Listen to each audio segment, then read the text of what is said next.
I was born in the press of bodies and the scream of machinery, 37 years before the day I began my descent. My mother worked a Prometheum refinery line in the upper manufactorum districts. My father sorted salvage in the reclaim yards until a conveyor malfunction took his legs, and then his life when the Medici tithes proved too steep. I should have followed them into the grinding wheels of labor, another nameless serf whose worth was measured in output quotas and calories consumed. But the God Emperor, in his inscrutable wisdom, blessed me with a gift I never asked for. I could read, and I could count, and I could remember strings of figures that would make other children weep blood from their eyes. The Schola Administrators found me during a routine cognitive screening when I was 9. They took me from my mother without ceremony, just a stamp on a data slate and a reassignment chit. I never saw her again. They said I was fortunate. They said I had been elevated. They were right, though I would not understand the full weight of that elevation until I stood in the spire's lower reaches, at 23, a probationary scribe 3rd class, and looked down through the armored glass at the Hive sprawl below, and realized I had climbed higher than my bloodline had any right to reach. 14 years I spent in that position, hunched over cogitators and parchment, translating production manifests into high Gothic administrative code, cross-referencing shipping tallies against tithe assessments, ensuring that every rivet, every liter of sacred oil, every expendable human life was accounted for in the grand ledger of the Imperium. My superiors said I had a gift for detail. They said I was thorough. What they meant was that I was obsessive, that I could not sleep if a column did not balance, that I would spend 16-hour shifts tracking a single discrepancy of 3 bolter rounds through 17 layers of bureaucratic obfuscation until I found the corrupted data string or the lazy scribe who had transposed 2 digits. That obsession earned me advancement.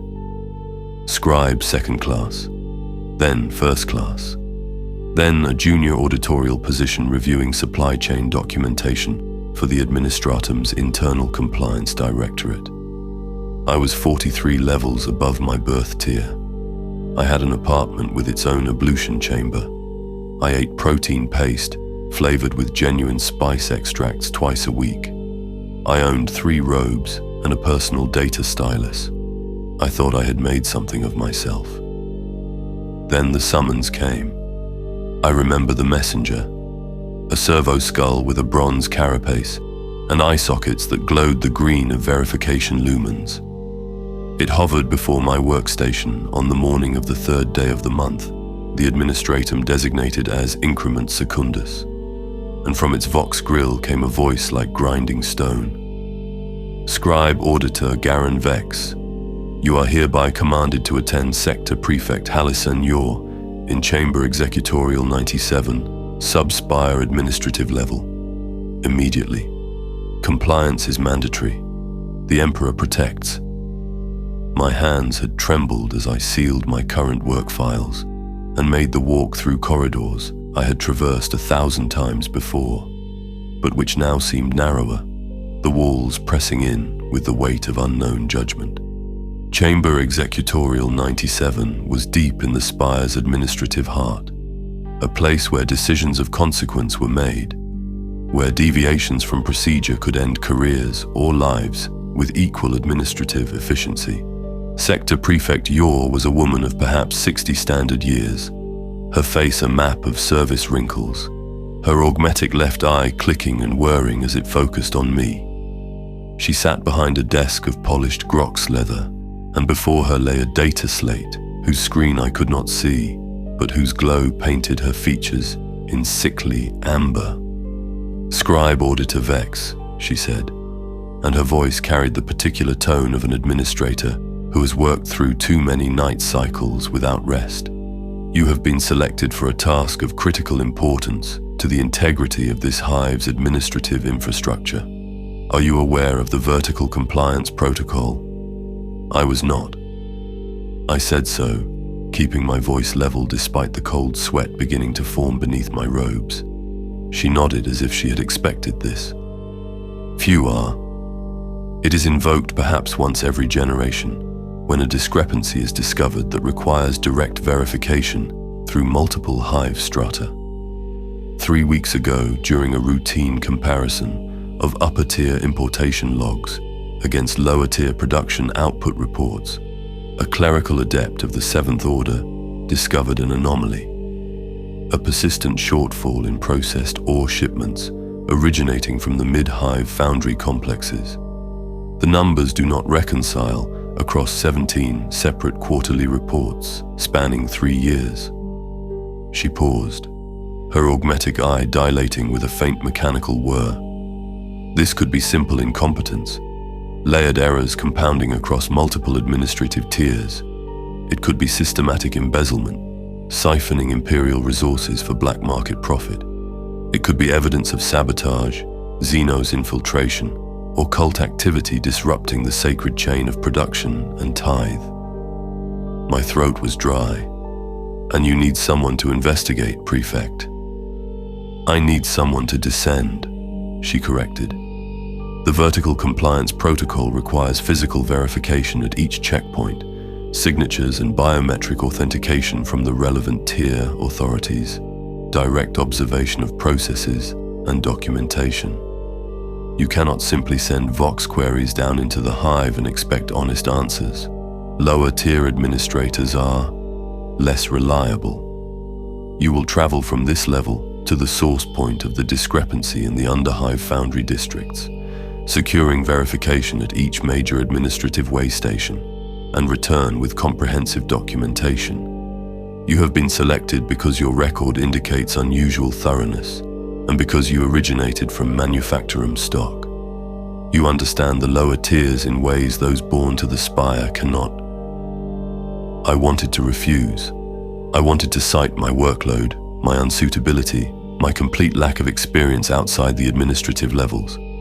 But one does not refuse a sector prefect. One does not refuse a direct command when it is given in the Emperor's name. And beneath my fear, beneath the cold weight settling in my stomach, I felt something else.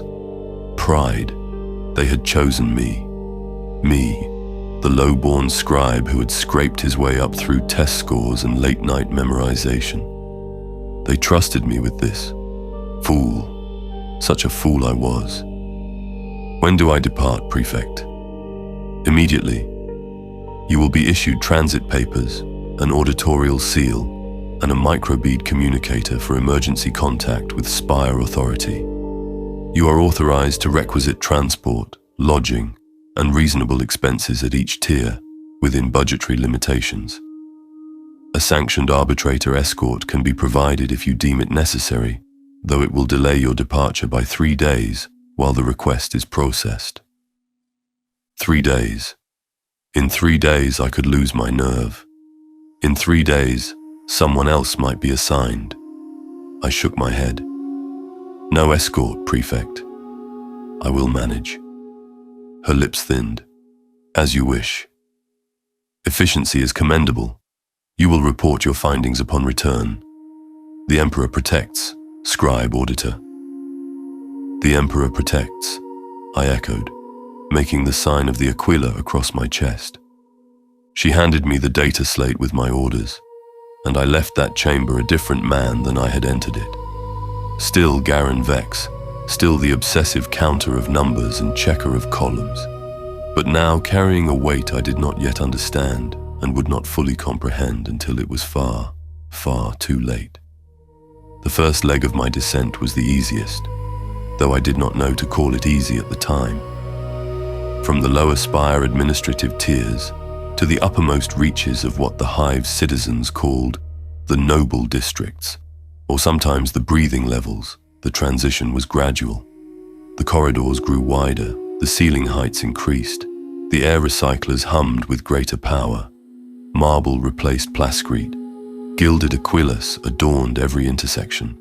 Here lived the merchant princes and rogue trader factors, the high-ranking planetary officials and ecclesiarchal dignitaries, those whose wealth and influence placed them above the common press of humanity, but below the true god princes of the Spire Peak.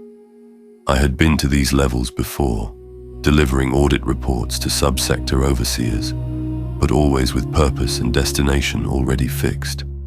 Now I walked as a traveler, and the change in perspective was dizzying. Servitors glided past bearing trays of actual food, not protein paste or corpse starch bars, but synthesized fruits and vat-grown meat cuts. I saw a woman, her skin so pale it seemed to glow in the lumen light, wearing a gown of shimmer silk that cost more than my lifetime earnings. She was followed by 3 attendants and a servo skull that projected a privacy field around her, blurring her features whenever I tried to look directly. At the first checkpoint, designated in my orders as Waystation Primus Noble, I presented my credentials to an administratum liaison, whose office overlooked a vast atrium garden. Actual plants grew there, not the desperate fungi of the lower hive or the algae vats of the industrial sections, but engineered flora with leaves of purple and gold, tended by lobotomized servitors whose hands had been replaced with delicate pruning tools. The liaison, a man named Korvash, who spoke with the affected accent of someone who had spent too long among the nobility, reviewed my transit papers with the languid disinterest of someone who saw 1,000 such documents every week. "An audit, is it?" he drawled, activating the authentication cogitator built into his desk. "How terribly routine. Place your hand here, Auditor Vex. Authorization code, please." I recited the 17-digit sequence Sector Prefect Yor had provided. The cogitator chimed acceptance, and Korvash affixed his seal to my data slate with a flourish.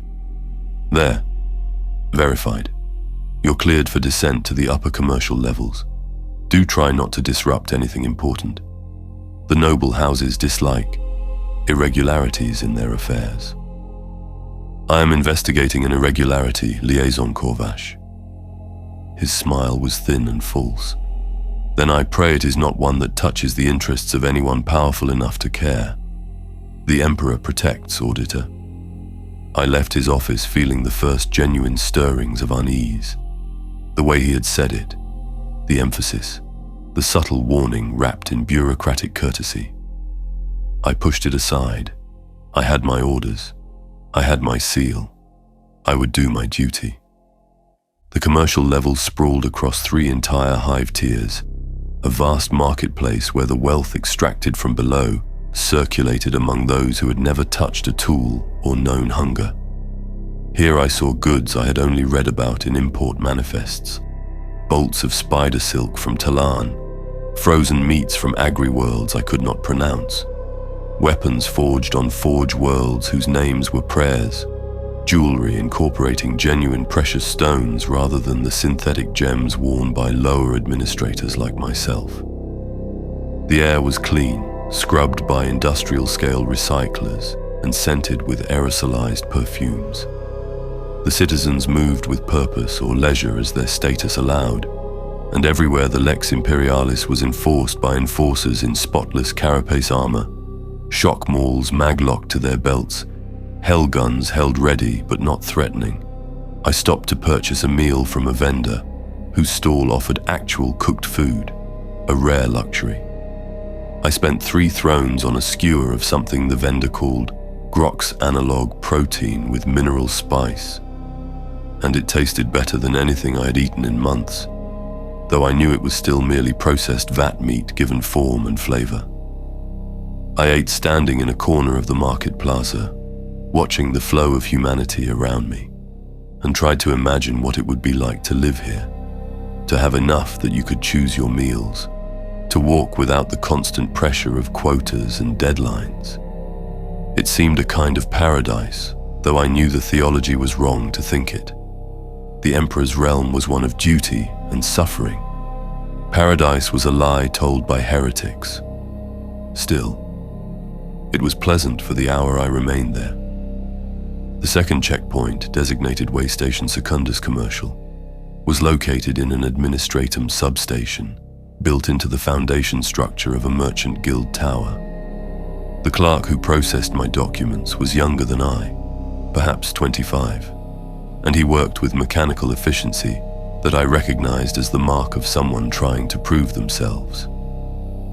He asked me about my assignment, and I gave him the official summary: investigation of a supply chain discrepancy, verification of documentation at each tier. He nodded seriously, stamped my papers, sealed his authentication, and wished me well. "I've never been below the manufacturum tiers," he said as I prepared to leave. "They say it gets difficult down there." "I was born in the manufacturum districts," I replied. "I'll manage." His eyes widened slightly, and I saw the recalculation happening behind them. I was not spire-born, I was an elevated low-born, which meant I was simultaneously more capable and less trustworthy than someone from his own tier. He said nothing more, but his expression followed me out of that office. The descent continued. Lifter platforms, each one capable of carrying 50 people in cramped proximity, dropped me down through layers of Hive architecture that grew progressively older, darker, more worn.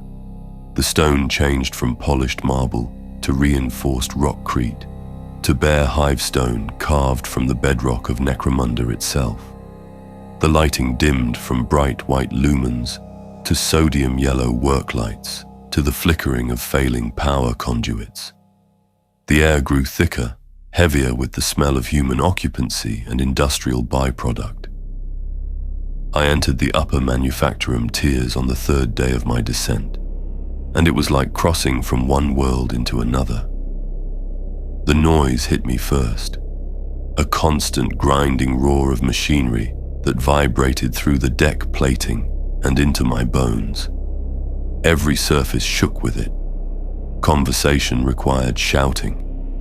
The air tasted of metal shavings and promethium fumes and the acrid tang of overworked cooling systems.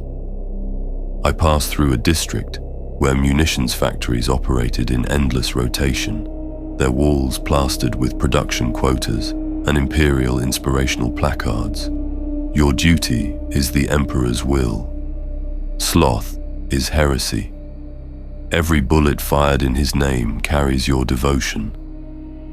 Workers moved in shifts measured in 10-hour blocks, their faces covered with filter masks, their hands scarred and augmented with crude bionics to improve their precision or speed. I saw children among them, some no older than 8 or 9, small enough to crawl into the maintenance spaces beneath the assembly lines, retrieving dropped components or clearing jams with their tiny fingers. This had been my mother's world.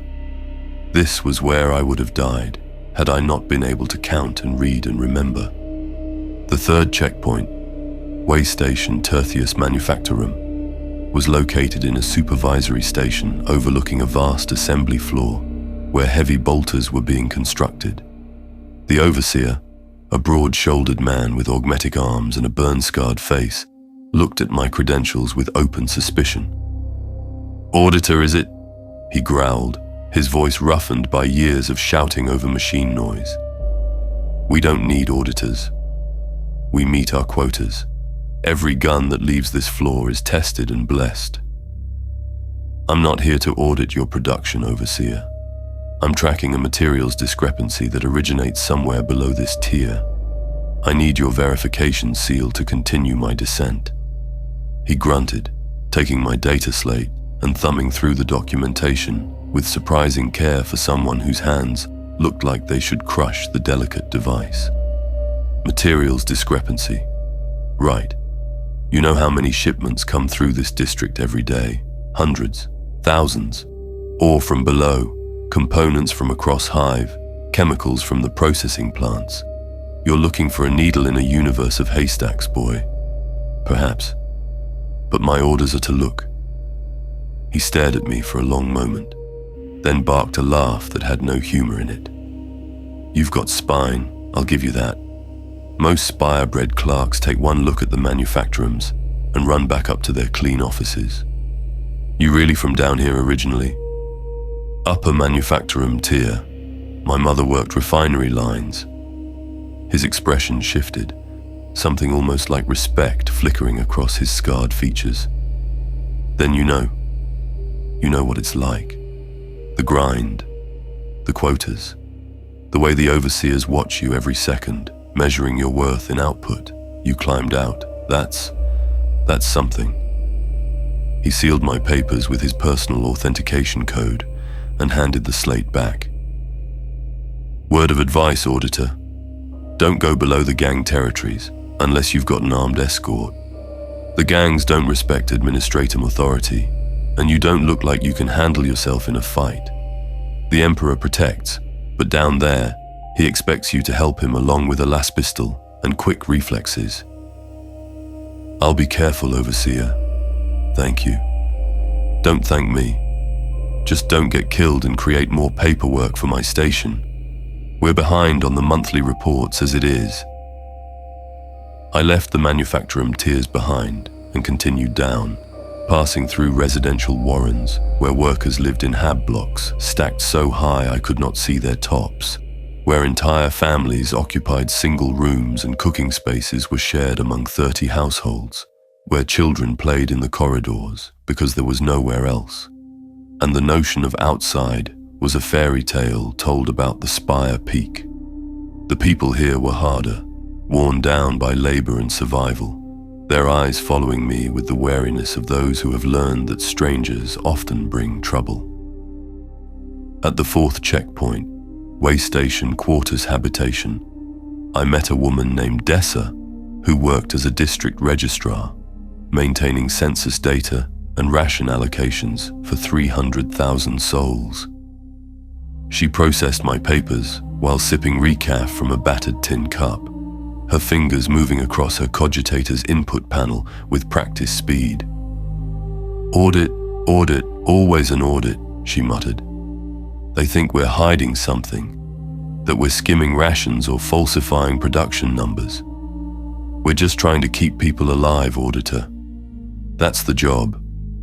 Keep them fed enough to work, healthy enough to breed, indoctrinated enough to believe their suffering serves the Emperor. Everything else is commentary. I'm not auditing your district registrar. I'm passing through.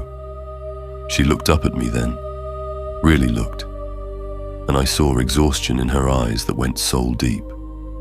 Passing through to where? The Underhive. You're mad. Or you've pissed off someone important, and they've sent you on a suicide mission dressed up as a duty assignment.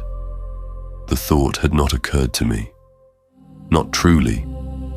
But hearing her say it, hearing the certainty in her voice, I felt the cold weight in my stomach grow heavier. My orders are clear, I said quietly.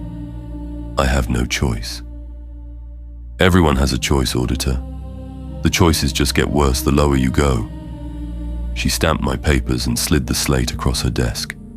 The next way station is in the transition zones, where the official Hive ends and the other places begin. Keep your credentials visible. Don't make eye contact unless someone speaks to you first. And if you see gang markers painted on the walls, turn around and find another route. The Emperor protects the faithful, but the faithless kill for sport down there. I thanked her and moved on, though her words followed me like shadows. The transition zones were unlike anything I had encountered before. Here, the Hive's structure became irregular, chaotic, as if the city had grown organically rather than by design. Corridors branched and twisted, some ending in sheer drops into darkness, others opening into vast spaces where squatters had built entire settlements from salvaged metal and rubble. The lighting was sporadic, provided by whatever power sources the inhabitants could steal or jury-rig from the main Hive grid. Fires burned in oil drums, and the smoke added to the thick haze that made breathing an act of will. I saw my first gang markers here, crude symbols spray-painted or carved into walls. Territorial claims in a language I did not fully understand, but whose meaning was clear. This space belonged to someone, and entering without permission was an act of trespass. I saw groups of young men and women, some barely teenagers, wearing piecemeal armor and carrying weapons that ranged from clubs with nails driven through them to laser guns of questionable functionality. They watched me pass, and I felt their eyes like physical weight, measuring, calculating, deciding whether I was worth the trouble of robbing or killing. I kept walking. I kept my credentials visible, held in my left hand where the administratum seal caught what little light there was. I did not run. Running would mark me as prey. At one intersection, 3 figures stepped out to block my path. 2 men and a woman, all in their 20s, all scarred and augmented with cheap bionics. The woman spoke, her voice carrying the harsh accent of the Hive bottom. "You law scribe." "I'm on official business," I said, keeping my voice steady. "I have transit authorization through this sector." One of the men laughed, a sound like breaking glass. "Transit authorization. He's got transit authorization, Kala. Like that means shit down here." The woman, Kala, stepped closer, and I saw the knives strapped to her belt, 6 of them, each handle wrapped in different colored cord. "Official business? What kind of business brings a spire clerk into our territory?" "I'm an auditor. I'm investigating a supply discrepancy. I'm not here to cause trouble." "Not here to cause trouble," she repeated, and something shifted in her expression, a calculation finishing. "You know what auditors do, boys? They count things. They look at records. They find out when shipments go missing, when numbers don't add up. They're the eyes that see where money flows." The other man spoke up, younger and nervous. "Kala, he's just a clerk. Let him go. We don't need enforcer attention." "Enforcers don't come down here, Rek. You know that. And this one, he might be useful, or he might be a problem. Need to figure out which." I should have been terrified. Part of me was. But another part, the part that had spent 14 years chasing discrepancies through administrative mazes, was analyzing, calculating. They hadn't attacked me immediately, which meant I had value beyond the few thrones in my script pouch. They thought I knew something or could find something. "I'm just following a paper trail," I said carefully. "I'm looking for where shipments of processed ore went missing between the foundries and the upper hive. That's all. I don't care about gang business. I don't care about black market flows. I care about making my columns balance." Kala studied me for a long moment, then nodded slowly. "You're telling the truth. I can see it. You really are just a counter of numbers." She stepped aside. "Go on then. But hear me, auditor. You didn't see us. You didn't talk to us. And if your numbers start pointing fingers at people who don't like being pointed at, you don't remember where you heard anything. Understood? Understood. Thank you. Don't thank me. Just remember, down here, the only thing that matters is survival. Your empire, your emperor, your paperwork, it's all dust in the dark. We survive because we're mean and we're smart and we know the rules that actually matter. You look like someone who's just learning those rules. Learn fast, or you won't make it to wherever you're going." They let me pass, melting back into the shadows of a side corridor, and I continued on with my heart hammering and my hands shaking, and the beginnings of true understanding creeping into my thoughts. I was out of my depth. I was a fool who had thought credentials and seals would protect me in a place where such things had no power. But I kept going. Because what else could I do? Turn back? Fail my assignment? Return to Sector Prefect Yor and admit I had been too afraid to complete my duty? That was unthinkable. I was Garen Vex. I had climbed from the manufactorums to the spire through sheer stubbornness and obsessive attention to detail. I would not be defeated by fear. The 5th checkpoint, Waystation Quintus Transition, was a heavily fortified administratum outpost built into the wall of a major transit shaft. It was staffed by a single clerk notary and 2 enforcers in battered armor who looked like they had seen more combat than most guard regiments. The clerk, a balding man with rheumy eyes and a permanent cough, processed my papers while the enforcers watched me with the tired suspicion of men who had learned to trust nothing and no one. "You're heading down to the Underhive proper," the clerk said. It was not a question. "That's what the routing on your orders indicates. You know what's down there, Auditor?" "I have some idea." He coughed, a wet, rattling sound that spoke of lungs scarred by decades of bad air. "No, you don't. You have what you've read in reports and heard in rumors. Let me tell you the truth. The Underhive is where the Imperium ends. Oh, officially it's still part of the Hive, still subject to Imperial law and tithe obligations. But the reality is that we have no control down there. The gangs rule, the cults hide, the mutants breed. The things that should not exist survive in the darkness, because sending forces down to root them out would cost more than the administratum is willing to spend. So we contain. We watch the access points. We shoot anyone trying to come up who looks too dangerous. And we pretend that everything below the transition zones doesn't exist. He stamped my papers with particular force, as if he was angry at them, or at me, or at the system that had sent me here. "You want my advice? Don't go. Claim the access routes are impassable. Claim you were turned back by gang activity. Hell, claim you were attacked and barely escaped. No one will question it. No one will care.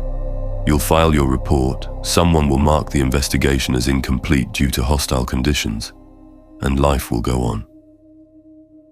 "I appreciate the advice," I said quietly, "but I have to try. My orders."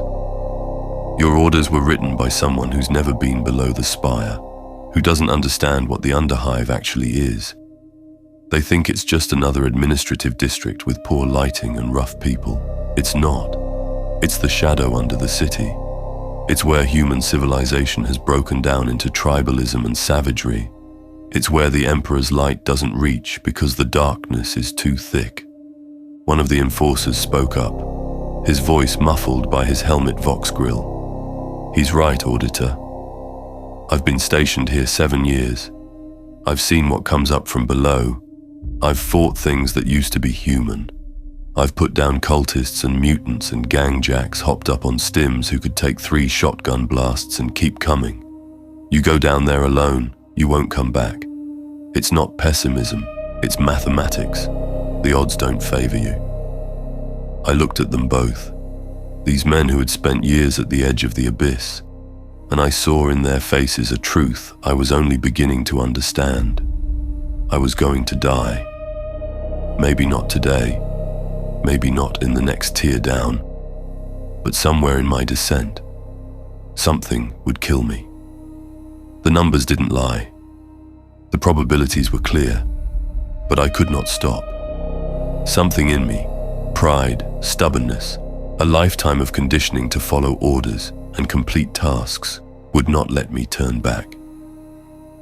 "Thank you for your honesty," I said, "but I'm going to continue." The clerk sighed, the sound of a man who had watched too many fools walk to their deaths. "Then take this." He rummaged in a desk drawer and pulled out a las pistol, old and scratched but functional looking. "It's not much, but it's better than nothing. 3 charge packs, point and shoot. If you have to use it, aim for center mass and keep firing until the target stops moving. The Emperor protects." I took the weapon with hands that trembled slightly, feeling its weight, its solidity. I had fired laser guns during my shoulder training, mandatory exercises that I had barely passed. I was not a soldier. But Kala's words echoed in my mind. Down here, the only thing that matters is survival. "The Emperor protects," I whispered, making the sign of the Aquila. I left that checkpoint and descended into the Underhive proper, and the true nightmare began. The underhive is not a place. It is a concept, given physical form, a manifestation of entropy and human desperation, allowed to metastasize over millennia. Where the upper hive is built with purpose and maintained by serfs, where the manufactorums are temples to productivity, where even the poorest hab districts follow some semblance of order, the underhive is chaos incarnate. It is the archaeological layers of previous cities, old hive levels buried beneath newer construction, spaces that have not seen direct imperial authority in centuries or longer. It is ruled by gang law, cult doctrine, and the raw physics of violence. It is lit by fires and bioluminescent fungi and the sparking of failing power conduits. It is a maze of corridors that twist and branch according to no logic, where the ceiling might be 10 meters high or so low you must crawl, where entire settlements exist in spaces that were never meant for habitation. The air tasted wrong, thick with moisture and rot and chemicals whose names I did not know. The temperature was higher here, the heat rising from the hive's industrial depths and from the press of human bodies living in close proximity. I heard sounds constantly, voices arguing in dialects I could barely comprehend, the rattle of gunfire echoing from distant conflicts, the scrape of metal on stone, the skittering of things I told myself were merely rats, but which sounded too large and moved too purposefully to be mere vermin. I had a map, printed on treated parchment and sealed in a waterproof case, showing the major transit routes through the underhive and marking the location of my target, Foundry Complex Theta 7, where the ore discrepancy supposedly originated. The map was 17 years old, updated from records that had themselves been compiled from older surveys. I knew it was unreliable at best, but it was all I had. The 6th checkpoint, Waystation Sextus Underhive, existed only in my documentation. When I reached the coordinates where it should have been, I found a burned-out shell of a building, its walls scorched black and riddled with bullet impacts. No administratum presence, no officials, just a gang sign painted over the Aquila emblem, a crude skull with too many eyes, dripping with what looked like blood but was probably just paint. Probably. I stood in that ruined checkpoint for 10 minutes, trying to decide what to do. My orders required verification at each way station, but there was no one here to verify. Did I continue? Did I turn back? What would Sector Prefect Yor say when I reported this? Would I be blamed for the way station's destruction, as if my mere presence had caused it? The absurdity of that thought made me laugh, a short bark of sound that echoed in the empty chamber and frightened me with its bitterness. I was worried about administrative blame when I was standing in a war zone, armed with a las pistol I barely knew how to use, tracking a discrepancy that probably didn't matter to anyone who actually lived in this hell. I took the data slate and recorded the way station's condition, capturing images with the device's pict recorder, noting the time and circumstances. If nothing else, I would document the truth. That was my purpose, wasn't it? To count, to record, to ensure that reality matched the official version, even when reality was a nightmare. I continued deeper into the underhive, following the map's suggested route through what had once been a transit corridor, but was now a sprawling settlement. Shelters had been built from scavenged materials, sheets of corrugated metal, plastic tarps, the hulls of wrecked vehicles. People lived here, thousands of them, their faces lit by cook fires and homemade lamps. Children ran between the shelters, playing games I did not recognize. Women tended cooking pots filled with stew that smelled simultaneously appetizing and revolting. Men stood in groups, talking in low voices, weapons never far from hand. I walked through this place like a ghost, my administratum robes marking me as other, as someone who did not belong. People stared but did not approach, though I felt the weight of their attention, the collective judgment of those who had long since learned that outsiders brought either trouble or opportunity, and usually both. In a junction where 3 corridors met, I found a shrine. It was crude but earnest, a space carved into the wall where someone had placed an effigy of the Emperor, a statue no taller than my hand, fashioned from what looked like melted bullet casings and wire. Before it, offerings had been laid, scraps of food, a tarnished bolt casing, a child's toy made from knotted cord. The walls around the shrine were covered in prayers, written in a dozen different hands, ranging from formal high Gothic benedictions to desperate scrawls in gutter dialect. Emperor, protect my son. Let us eat tomorrow. Send your angels to us. We are forgotten but faithful. I stopped there, my hand rising unconsciously to make the sign of the Aquila. These people, living in darkness and filth, fighting for survival in conditions I could not have imagined existed within an imperial hive, still maintained their faith, still prayed to the god Emperor, still believed that somewhere in the uncaring vastness of the Imperium, he saw them and cared. It broke something in me, standing there. Or perhaps it revealed a crack that had always been present, sealed over by routine and bureaucracy and the comfortable certainty that I understood how the Imperium worked. I had been a fool. I had thought that climbing from the manufactorums to the spire meant I had escaped the grinding wheel of imperial existence, that I had achieved something, that I mattered. But I was just another number in the ledger. My life had meaning only insofar as it served the administratum's purposes.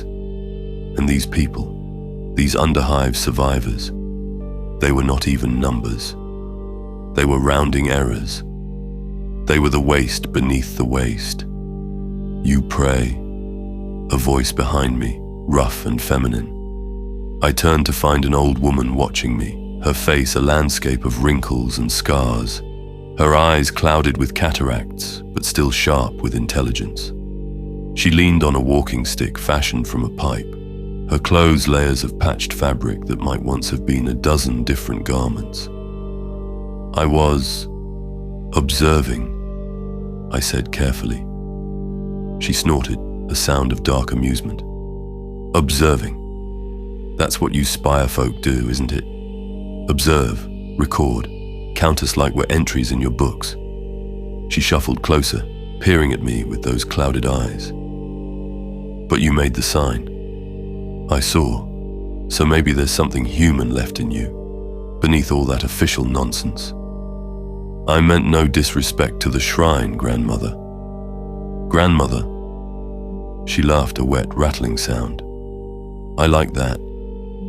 Shows you've got some manners at least. What brings an administratum auditor into the deep dark? You lost, looking for something to count. I'm looking for Foundry Complex Theta 7. Do you know it? Her expression shifted, something wary entering her eyes. I know it. Everyone down here knows it. But knowing and going are different things, boy. That foundry's in Goliath territory, or it was last month. Might be Orlok now, or Cawdor if the Redemptionists have been active. Territory shifts down here like sand in a wind. You walk into the wrong sector wearing the wrong colors, showing the wrong signs, you get ventilated. Understand? I need to reach it. I have orders. Orders. She spat on the ground, a gesture of profound contempt. Orders from people who've never set foot in the real hive, never breathed air so thick you can taste the metal in it, never wondered if tonight's the night the gangers decide your settlement isn't worth keeping safe anymore.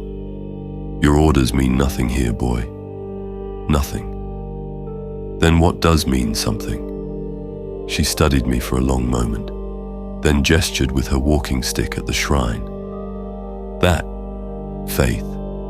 Not the kind they preach in your cathedrals up top, all gold and incense and priests in fancy robes. Real faith, the kind that keeps you praying when you haven't eaten in 3 days. The kind that makes you believe the Emperor sees you personally, even though you're at the bottom of a hole so deep the sun is a myth.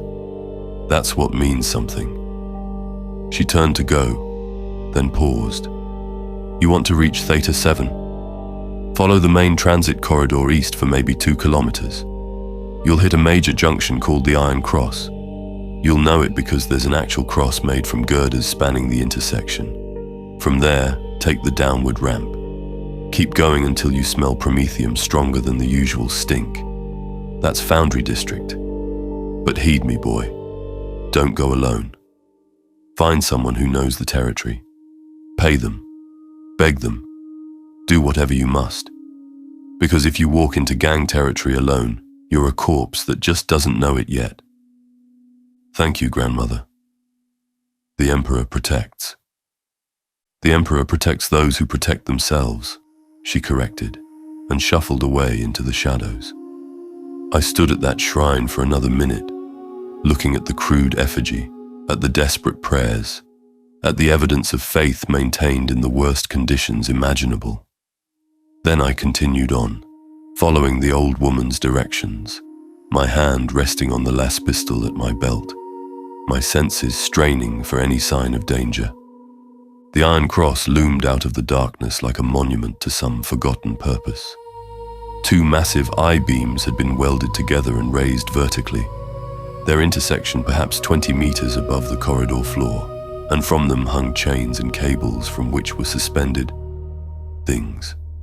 Trophies, I realized with growing horror. Gang colors, weapons, and skulls. Dozens of skulls, some human, some that might have been human once, but were now twisted by mutation into forms that hurt to look at. Each skull had been painted with symbols, gang markers, or kill tallies, or warnings I could not interpret. This was a border marker, a declaration of power, a promise of what happened to those who trespassed. I stood at the Iron Cross for a long time, trying to summon the courage to continue.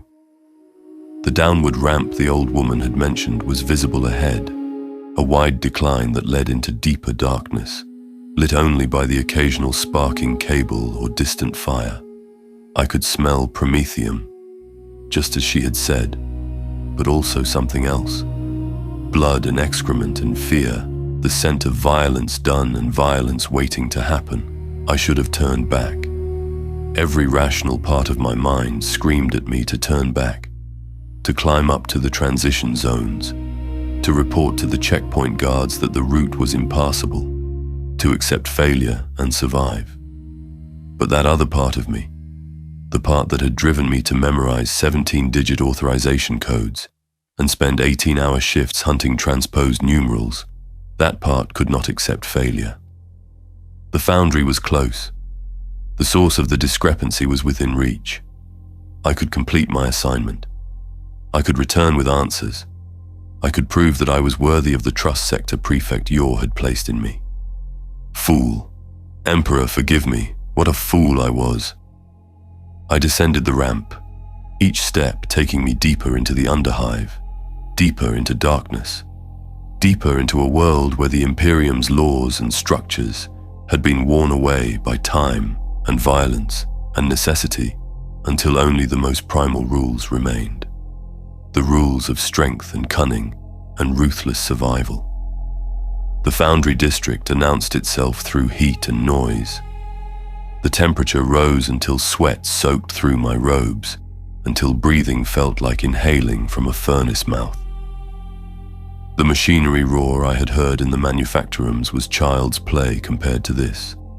Here the sound was physical, a constant thunder that made coherent thought difficult. The walls vibrated. The deck plating shook. Somewhere deeper in, something massive was working, pounding, processing the ore and salvage that fed the Hive's industrial hunger. I passed through settlements that clustered like barnacles around the Foundry's perimeter, shanty towns where workers lived, who could not or would not make the climb to better districts, where families existed on whatever scraps of pay or food they could extract from the gang lords who controlled the foundries. Children with burn scars played in the streets.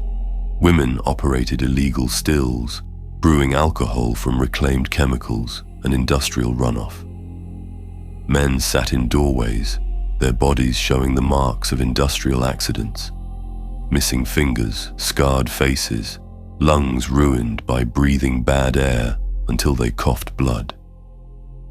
This was where the ore came from. This was where the metals that built the guns and tanks and ships of the Imperium were first processed, in darkness and heat, by people who would never see the finished products, whose names would never appear in any record, who existed only as production quotas and casualty statistics. I found Foundry Complex Theta 7 by following the promethium smell and the sound of trip hammers. It was a vast structure carved into the Hive's bedrock, its entrance a gaping maw, large enough to drive a cargo hauler through. Lights flickered within, the red-orange glow of molten metal, the blue-white spark of welding torches, the sickly yellow of failing lumens. Outside, a checkpoint had been established. Not an administratum checkpoint, but a gang checkpoint. 4 men stood guard, all wearing patchwork armor adorned with the same symbol. A wrench crossed with a hammer, the mark of Orlok, the House of Iron, one of the great Necromundan gang families. They saw me approaching and raised their weapons, stub guns and a laser gun, all pointed at my center mass. I stopped, raising my hands carefully, making sure they could see my credentials in my left hand. "I'm Administratum," I called out, pitching my voice to carry over the machinery roar. "I'm here on official business. I need to speak with whoever manages this foundry's records." The largest of the guards, a man whose arms were augmented with industrial-grade bionics designed for heavy lifting, stepped forward. "Administratum? Down here? You're either very brave or very stupid, scribe. Possibly both. I'm Auditor Garen Vex. I'm investigating a materials discrepancy in ore shipments from this facility. I have authorization from Sector Prefect Hallison Yor. I just need to review your records and obtain verification that your output matches what's been reported to the upper hive." The guards looked at each other, some unspoken communication passing between them. The big one lowered his weapon slightly. "You came all the way down here alone to check records. That's dedication or madness. Probably both. Wait here." He disappeared into the foundry's mouth, leaving me standing with the other 3 guards.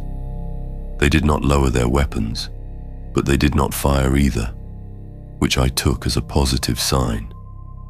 We stood in uncomfortable silence, the machinery roar filling the space where conversation might have gone, until the big guard returned with another figure in tow. This newcomer was a woman, perhaps 40, her face marked with chemical burns, and her hands encased in industrial gloves that sparked with built-in tools.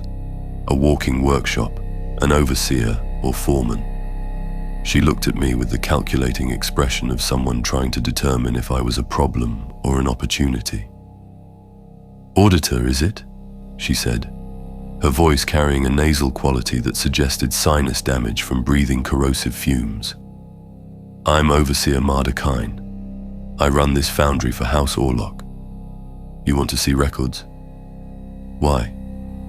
I explained again, keeping my voice professional, treating this like any other administrative interaction, despite the weapons still pointed vaguely in my direction. "There's a discrepancy in the reported ore shipments from this facility. The upper hive records show 17 quarterly reports where the processed output doesn't match the raw input. I need to verify your documentation to determine where the discrepancy originates." She snorted. "Upper hive records. Right. Let me tell you how it works down here, Auditor. We mine the ore from the deep tunnels, from salvage yards and abandoned sectors, from places you can't imagine. We process it in these foundries, smelting it down, refining it, shaping it into ingots and billets and whatever form is needed. Then we ship it up through a chain of middlemen and transporters and gang checkpoints, each one taking their cut until it reaches the official administratum receiving stations in the mid-hive. By the time it gets there, maybe half the original volume remains. The rest? Toll payments, protection money, bribes to keep the shipping lanes open, straight-up theft. That's your discrepancy, auditor. That's your missing ore. It's not missing. It's the price of doing business in the real Hive. I felt something cold settle in my stomach.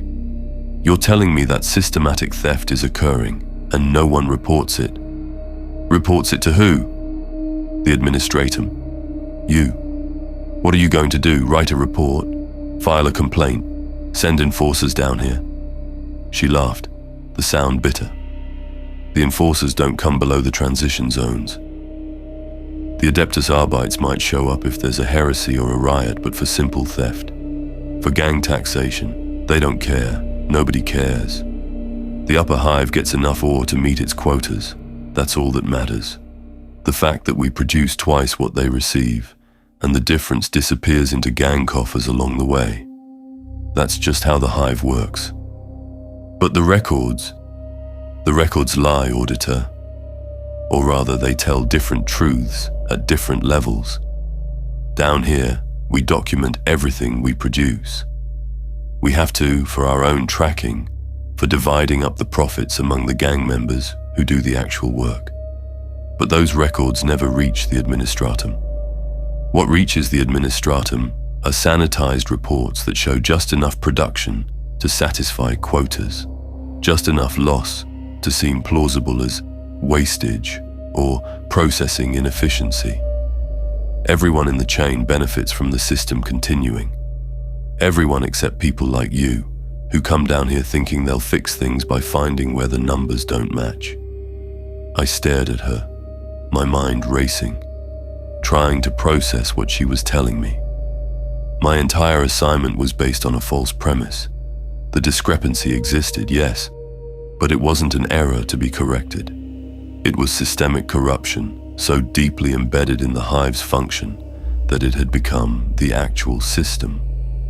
Trying to audit it, trying to correct it, would require dismantling the entire structure of gang power, middleman bribery, and informal taxation that kept the Underhive's economy functioning. It would require a war, or an inquisitorial investigation, or both. And I was just one auditor with a las pistol and a data slate. I need to see your records anyway, I said quietly, for my report, so I can document what you've told me. Overseer Keen studied me for a long moment, then shrugged. Your funeral? Come on then, but touch nothing. Ask no names. See what we show you and nothing more. Understood? Understood. She led me into the foundry, and I entered a vision of the industrial hell I had always known existed, but had never truly comprehended. The space was vast, carved from solid rock, the ceiling supported by massive pillars that had been reinforced with scavenged metal and poured rockcrete.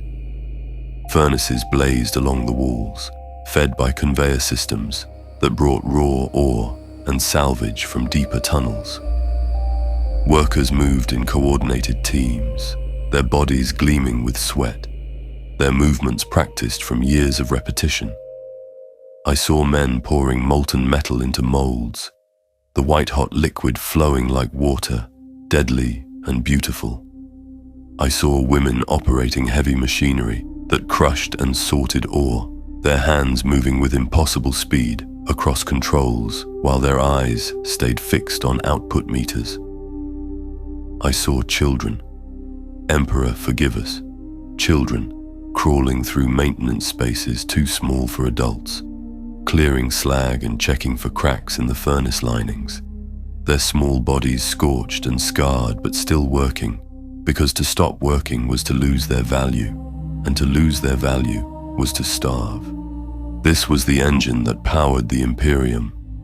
This was the foundation on which the Golden Spire rested. The blood and suffering and exploitation of those who had no choice, who had been born into this and would die in it, who would never know any other existence. I thought of my apartment in the spire, with its ablution chamber and its genuine spice-flavored protein paste, and I felt ashamed. Overseer Keene brought me to a cramped office carved into the foundry wall, its space barely large enough for a battered desk and 2 chairs. She pulled out a data slate, old but functional, and called up records dating back several years. Production logs, shipment manifests, transfer documentation showing the ore leaving the foundry and entering the first level of middlemen. "Here," she said, angling the screen so I could see. "This is what we produce. 300 tons per quarter, standard grade ore, refined to 75% purity. This is what we document shipping out. 300 tons. And this," she called up another file, "is a copy of the receiving documentation from the mid-Hive collection point. 140 tons. The difference? Vanished. Paid out in tolls and protection to 9 different gangs, bribes to 3 different administratum substations, and direct theft by corrupt hauler crews." I looked at the numbers, my trained eye immediately catching the patterns, the systematic nature of the losses, the way the percentages remained almost constant across multiple quarters. This wasn't random theft. This was an organized system, a shadow economy running parallel to the official one. "How long has this been happening?" I asked. "Long as I've been here. Long before that, probably. Long as the Underhive has existed as anything more than mining tunnels and salvage yards. You want my guess? This system is older than the current administratum leadership. It's probably older than the current Lord Governor. It's how things work, Auditor. It's the price the Imperium pays for extracting resources from a place it refuses to control or civilize. But it's wrong. It's corruption. It's theft from the God Emperor himself." She leaned back in her chair, regarding me with something that might have been pity. "Is it? Think about it, Auditor. The Imperium demands production quotas. Those quotas are met. The Upper Hive receives enough ore to build its weapons and ships and whatever else it needs. The fact that more could be received if the system was clean doesn't change the fact that the current system works. And more importantly, the current system keeps the Underhive gangs pacified. They get rich off the tolls and bribes. They have a vested interest in maintaining production and keeping the shipping lanes open. You eliminate that system, and suddenly the gangs have no reason to cooperate. Production drops, violence increases. The Upper Hive receives less ore, not more. Is that better? Is that what the Emperor wants?" I had no answer. My training had taught me that rules existed to be followed, that procedures existed to ensure efficiency, that corruption was a cancer to be excised. But my training had occurred in the clean, ordered world of the Spire. Down here, in the heat and darkness, surrounded by the evidence of human suffering, transformed into industrial output, the rules seemed distant and abstract, less important than the brutal reality of survival. Can I copy these records for my report?" "You can copy whatever you want. Won't change anything. Your report will be filed, someone will read it, and then it will be archived and forgotten. Because changing this system would require resources and political will that the administratum doesn't have, and wouldn't spend even if it did. But go ahead. Do your duty. At least you'll have the satisfaction of knowing you documented the truth, even if no one acts on it."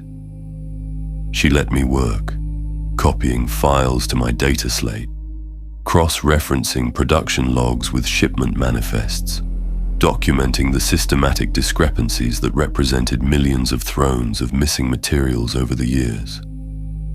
The numbers sang to me, even in their corruption. They were consistent, proportional, predictable. This was an efficient system of theft, which in its own perverse way was almost admirable.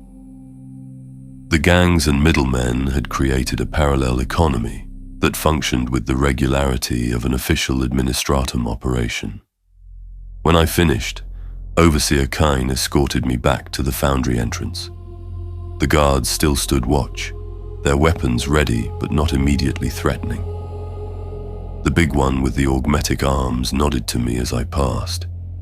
"You get what you needed, Auditor." "I got what I came for. Thank you for your cooperation." "Cooperation?" He grunted. "That's a fancy word for we let you look at things that don't matter. You going back up now?" "Yes. I need to return to the spire, file my report." He and Overseer Kine exchanged glances. She spoke carefully. "Auditor, it's nightfall up in the settlements." "Well, nightfall as we measure it down here. The shift change time when the daytime gangs hand over to the night crews. It's the most dangerous time to be traveling. You should wait until morning shift, when things calm down." "I appreciate the warning, but I need to continue. I've been away from my station for too long already." The big guard shook his head. "Your choice. But at least take the main transit corridor. Don't try any shortcuts. Stick to the lit paths. And if you see gang colors you don't recognize, turn around and find another route. Emperor protects, Auditor." The Emperor protects. I left the foundry complex and began my ascent, retracing my steps through the Underhive's chaotic geography, following my map and memory back toward the Iron Cross, toward the ramp that would take me up toward the transition zones. I walked quickly, but not so fast as to seem panicked, my hand never far from the las pistol at my belt, my senses straining for any indication of danger. I made it perhaps a kilometer before I realized I was being followed. The sounds were subtle at first, footsteps that echoed my own, but with a slightly different rhythm, voices whispering in the side passages, the scrape of metal on stone that suggested weapons being readied.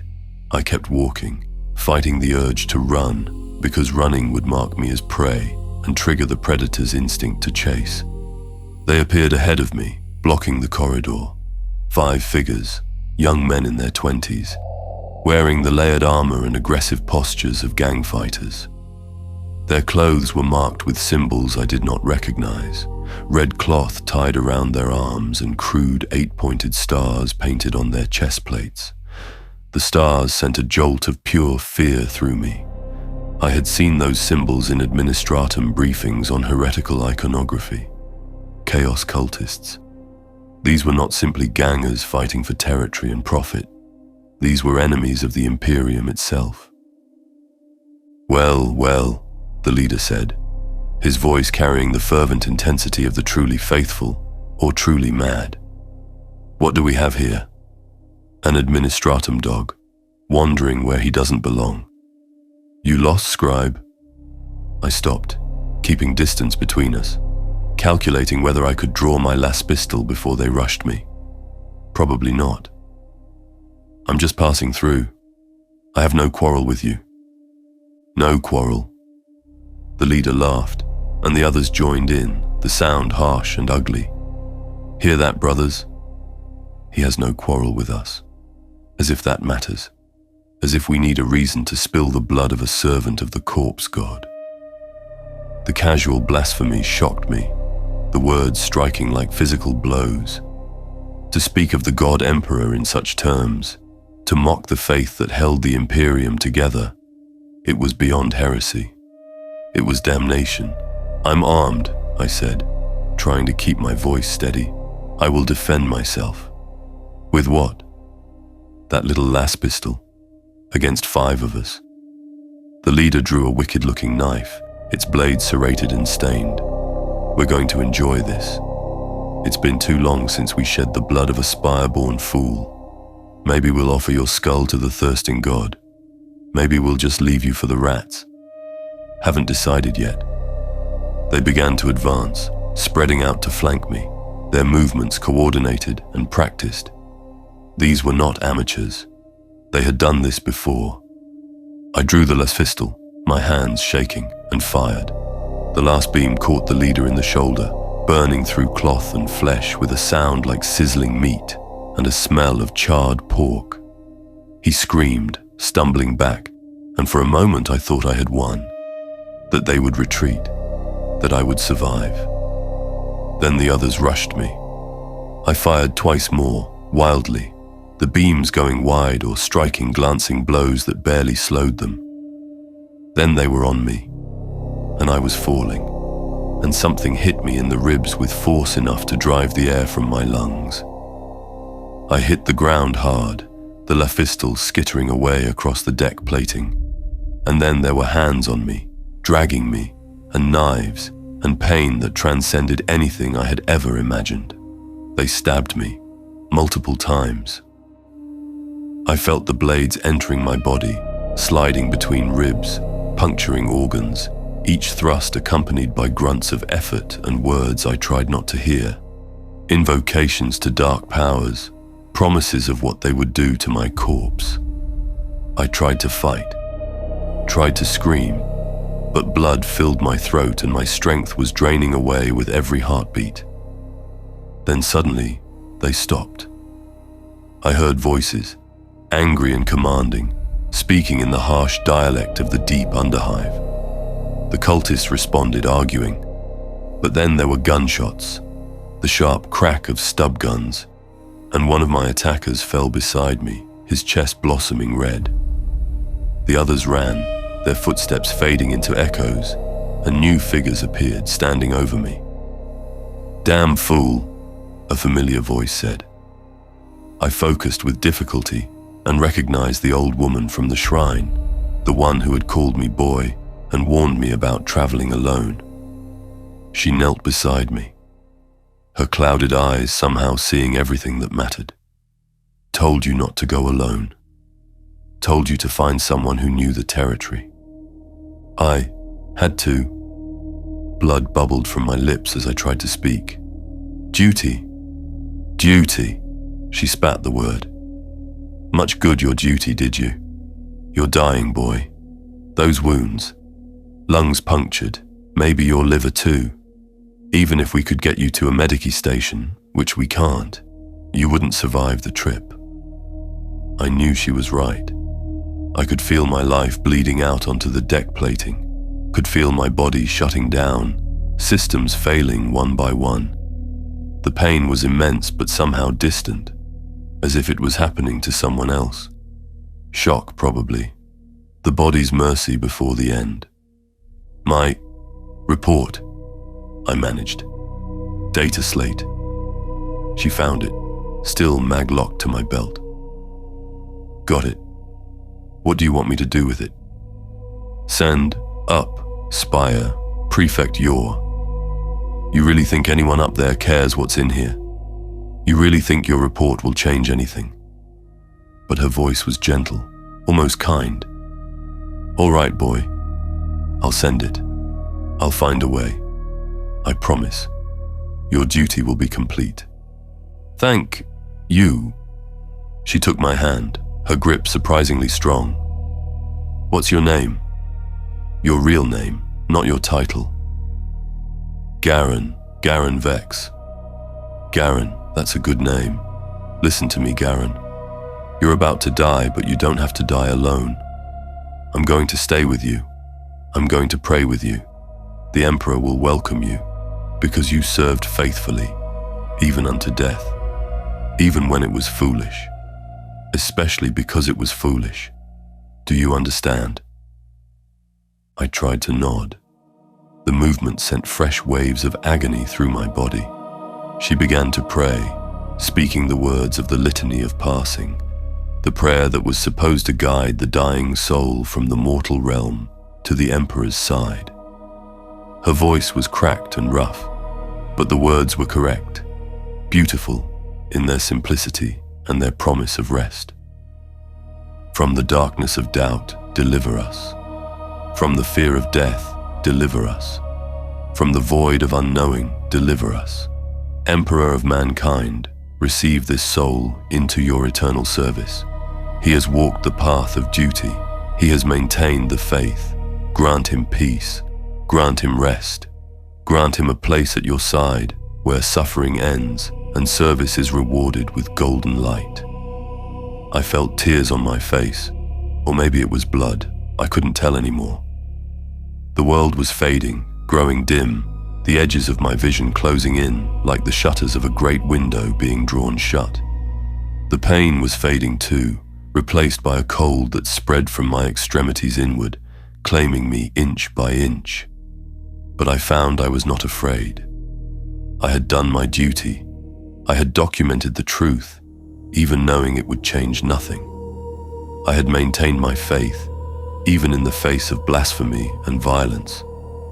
I had been a good servant of the Imperium in my small way, and if that was not enough to earn the Emperor's favor, then nothing ever could be. And I was grateful. Grateful that I would die here, in the Underhive, before reaching the Sump.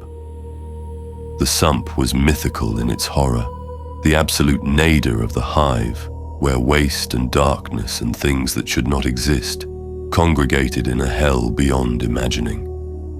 I had heard whispers in the manufacturum districts, stories told by those who claimed to have descended to the Sump's edge and returned, though no one ever believed them. They spoke of lakes of chemical poison, of mutations so extreme that humanity became unrecognizable, of creatures that had evolved or devolved in the darkness until they were nightmares given flesh. They spoke of sounds that drove men mad, of lights that showed visions of damnation, of the way time and space seemed to bend in those deepest reaches. I would not have to see any of that.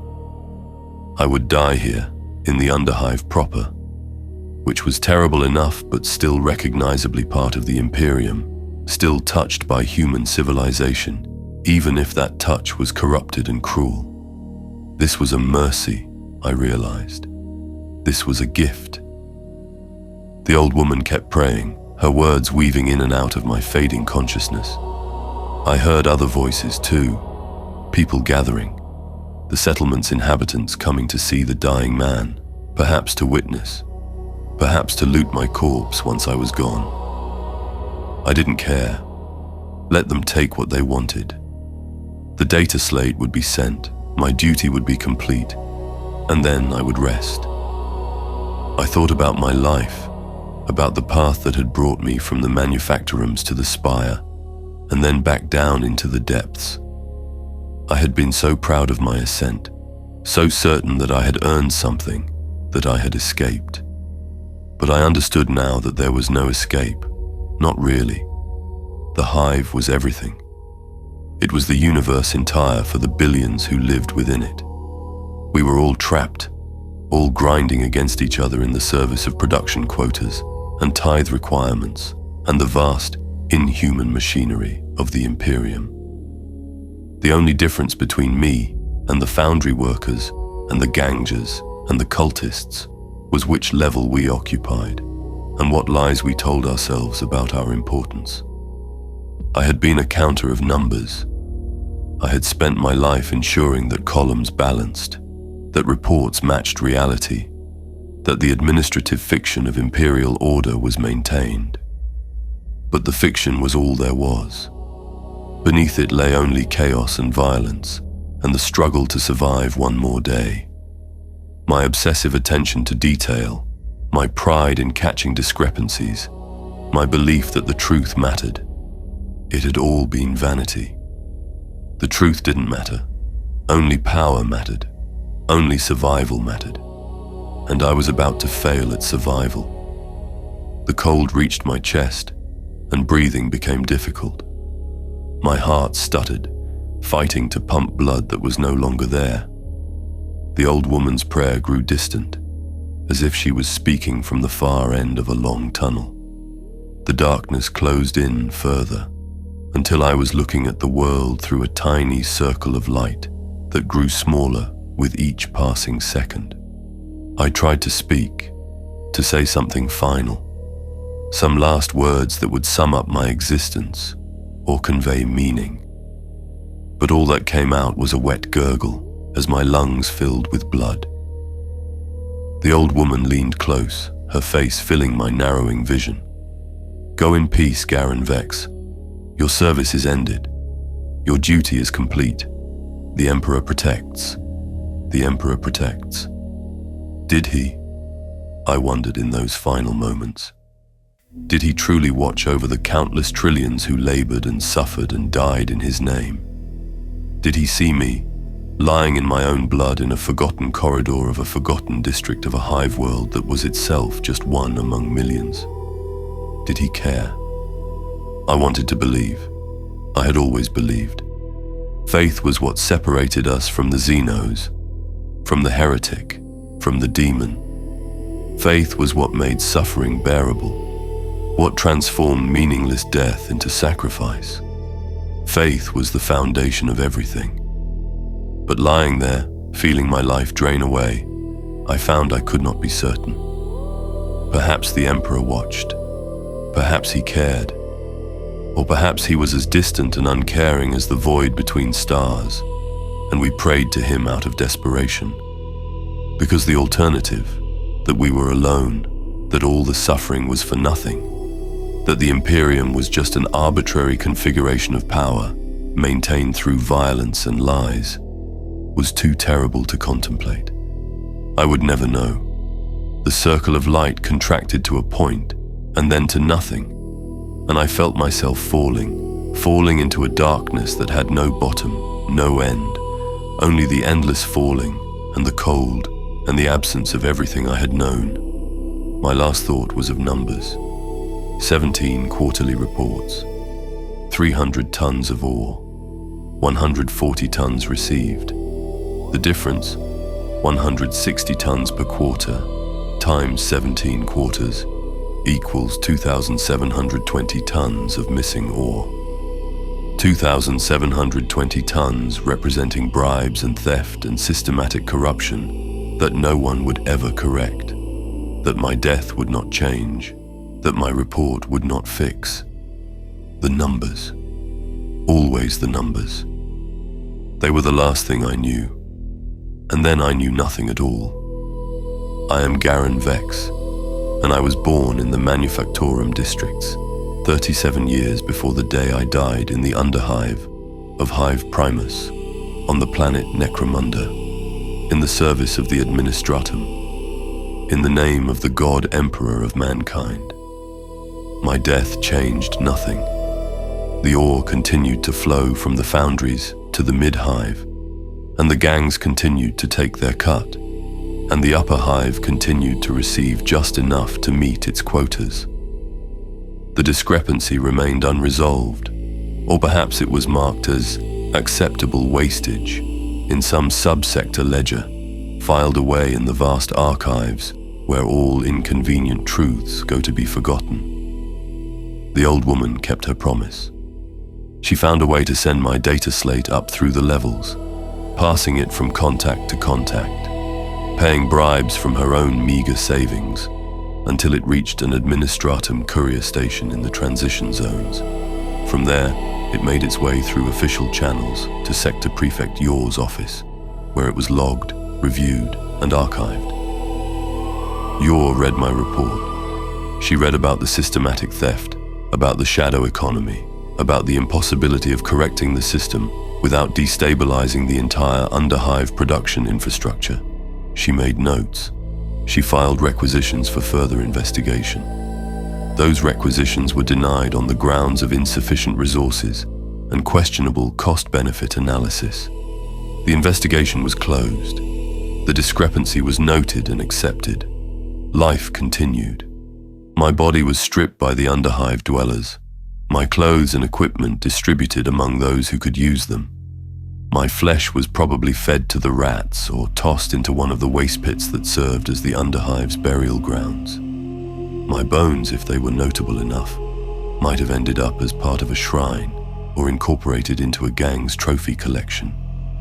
Or they might have simply been crushed and recycled, ground down into the endless cycle of destruction and creation that defined the hive's existence.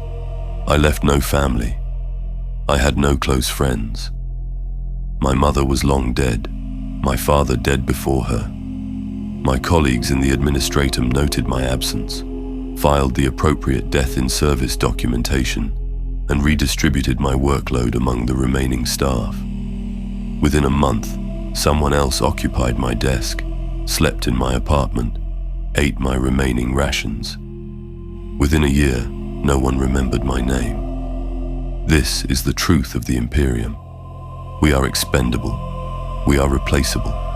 Our lives have meaning only in aggregate, as statistics in the great ledger of production and consumption, birth and death, tithe and tribute. Individually, we are nothing.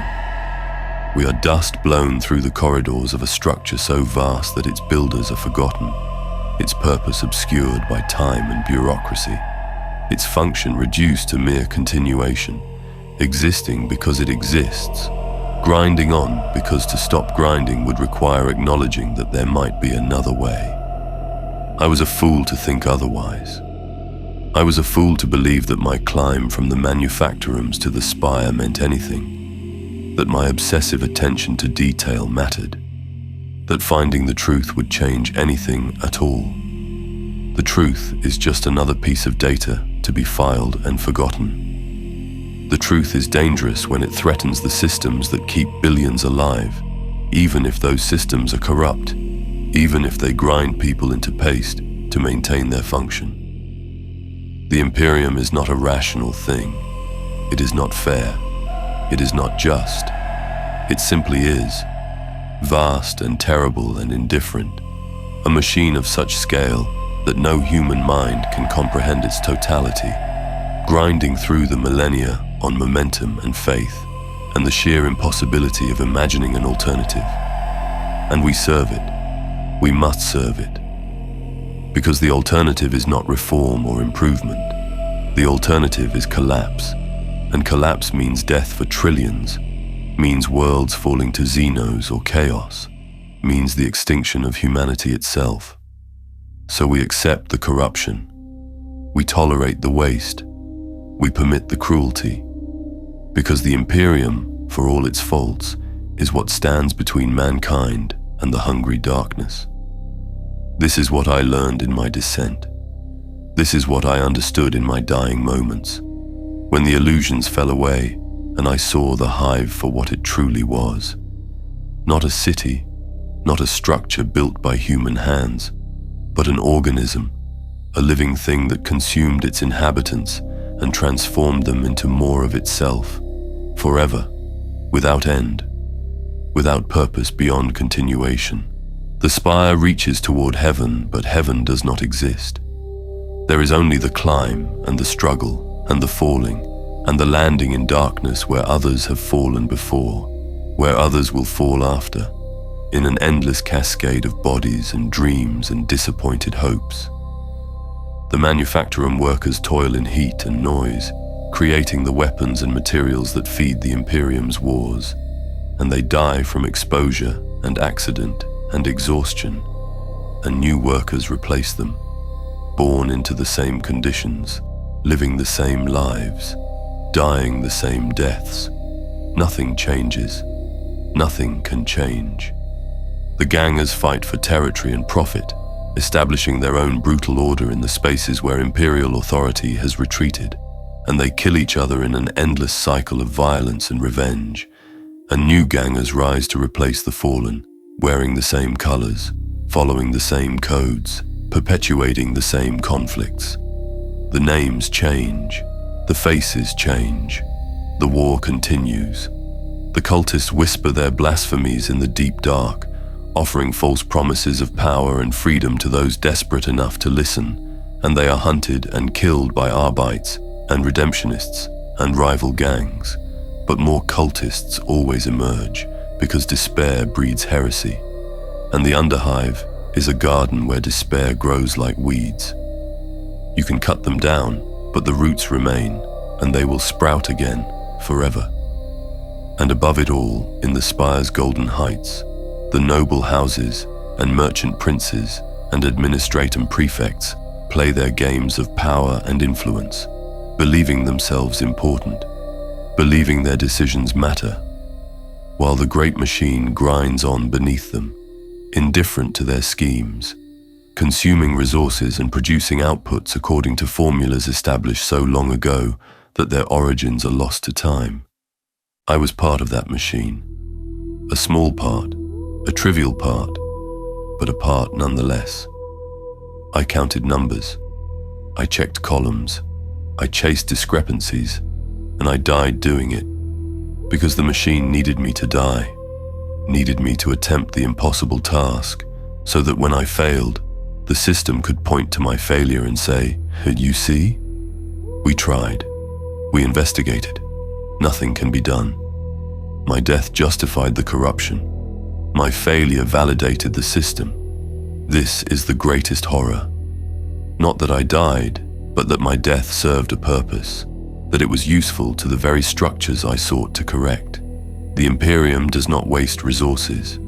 Even my life, even my death, was accounted for and utilized in the great ledger. Emperor, forgive me, but I understand now why some turn to heresy.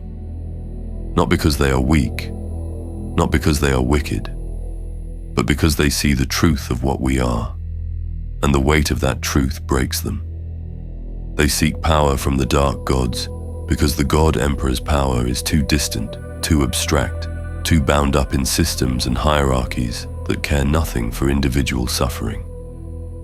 The dark gods offer lies, yes, but they are personal lies, intimate lies, lies that make you feel seen and valued even as they corrupt and destroy you. I did not turn. I maintained my faith until the end. But I cannot say with certainty that I would have remained faithful had I survived. Had I climbed back up to the spire, carrying the weight of what I had seen. Perhaps I would have become like the clerk notary at Waystation Quintus Transition, exhausted and cynical, going through the motions of duty while believing in nothing. Perhaps I would have broken entirely, my mind unable to reconcile the reality of the Underhive with the propaganda of imperial righteousness. Perhaps I am fortunate to have died when I did, where I did, with my faith still mostly intact.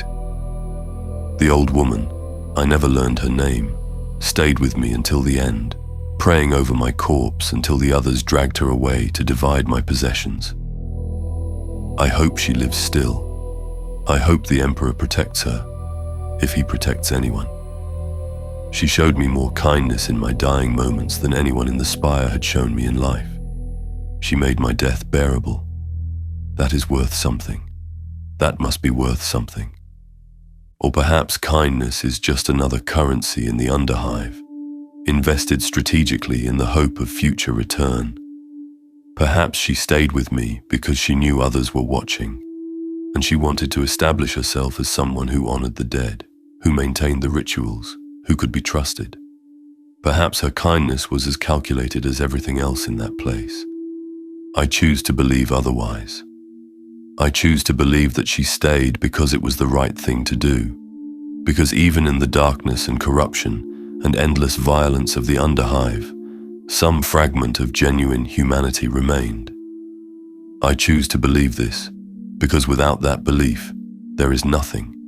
No reason to maintain faith, no purpose to suffering, no meaning to sacrifice. We tell ourselves stories to make the universe bearable.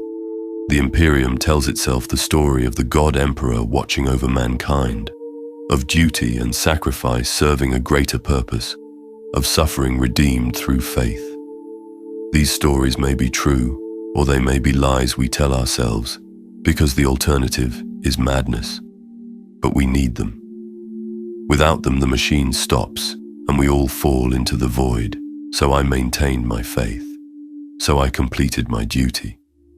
So I died believing that my life had meant something, had served some purpose, had been a small but necessary part of the great work of keeping humanity alive in a hostile universe. And perhaps I was right. Perhaps the Emperor did watch. Perhaps my suffering did serve a purpose. Perhaps my death will be recorded in the golden books, and on the day of final judgment, I will stand before the golden throne and receive his benediction for faithful service. Or perhaps I was a fool to the end, and my death meant nothing, and my name will be forgotten, and the machine will grind on without missing a single rotation. I cannot know. I am dead. The living make what they will of the dead, assign whatever meaning serves their purposes, and then move on. This is as it should be. This is as it has always been. But if anyone ever reads this, if my data slate survived, if the records were preserved, if some future auditor discovers my report in the archives and wonders about the man who wrote it, know this: I did my duty as I understood it. I maintained my faith despite my doubts. I treated those I met with what respect I could manage. I tried to see the truth, even when the truth was terrible. I died in service to the Imperium in the name of the God Emperor, believing that my sacrifice mattered. I was Garen Vex, born to nothing, elevated beyond my station, destroyed by my own pride and sense of duty. I was a counter of numbers, a checker of columns, a seeker of discrepancies in a system built on lies. I was human, with all the weakness and stubbornness and foolish hope that implies. I descended through every level of Hive Primus, from the golden spire to the burning foundries of the deep underhive. I saw how the Imperium truly functions, saw the gap between official doctrine and brutal reality, saw the price of production measured in human lives and suffering. I documented it. I recorded it. I sent it upward, knowing it would change nothing. And then I died, alone in the dark, in a place the Imperium has abandoned, among people it has forgotten, for a cause that did not matter and a truth no one wanted to hear. This is my testimony. This is my confession. This is my report. The columns do not balance. They never have. They never will. The Emperor protects, but not enough, and not everyone, and not always. The Imperium endures, but at such cost, such terrible cost, that I wonder sometimes if endurance alone is enough to justify its continuation. I do not have answers. I had only questions, and they died with me, unanswered and unanswerable. May the God Emperor have mercy on my soul, and on the souls of all who serve him in the darkness, who toil without recognition, who suffer without complaint, who die without meaning. May he see us, we who are beneath notice. May he remember us, we who are forgotten. May he grant us rest, we who are so very, very tired. The Emperor protects.